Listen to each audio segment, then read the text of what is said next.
to me, it's like a cross between Behind the Music and Unsolved Mysteries. So, Perfect.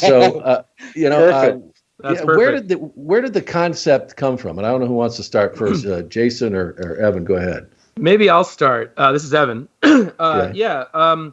So Jason and I have been friends now for almost over 10 years. And I grew up in the Midwest and he grew up in Canada.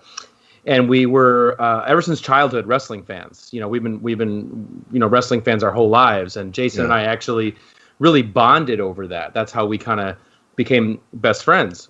Mm-hmm. And Jason is a film director. He's made a couple of movies and a couple other things. And I had been working at Vice. This is going back about 5 years now, 4 or 5 years ago. And I was producing short documentaries and a few things for Vice when they started their TV channel.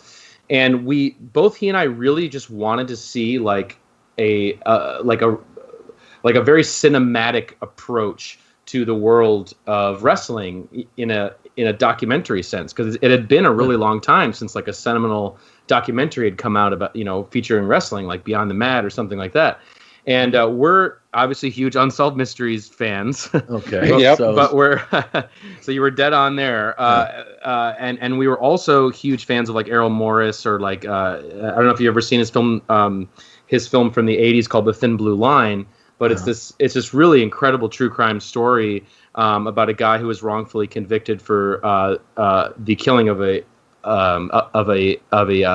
police officer, and it's just like the way that it's strung together and the music and everything really sets the bar for where like true crime documentary series wound up going nowadays with stuff on Netflix and everything. And we wanted to see that sort of treatment done to these incredible stories in the world of wrestling that are so singular, like these crazy stories that only can exist in this world. And so, and Jason and I also at the same time were kind of reliving our childhood, fixation on wrestling. But now with YouTube and the internet, we were able to go back and kind of discover like the Territory era and discover like Japan wrestling in the 80s and like Bruiser Brody and stuff like that. Mm-hmm. All these icons that we had missed because of our age. And that's when we really discovered what happened to Bruiser Brody and what his during his whole untimely tragic passing.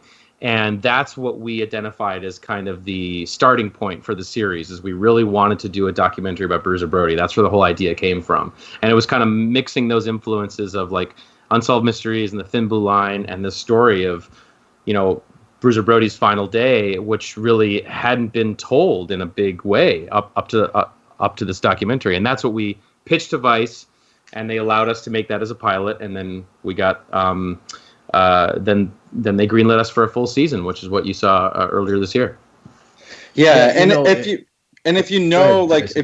you grew up as a wrestling fan and you watch wrestling documentaries, that like wrestlers and people who work in the wrestling business are probably some of like the greatest like storytellers in the world.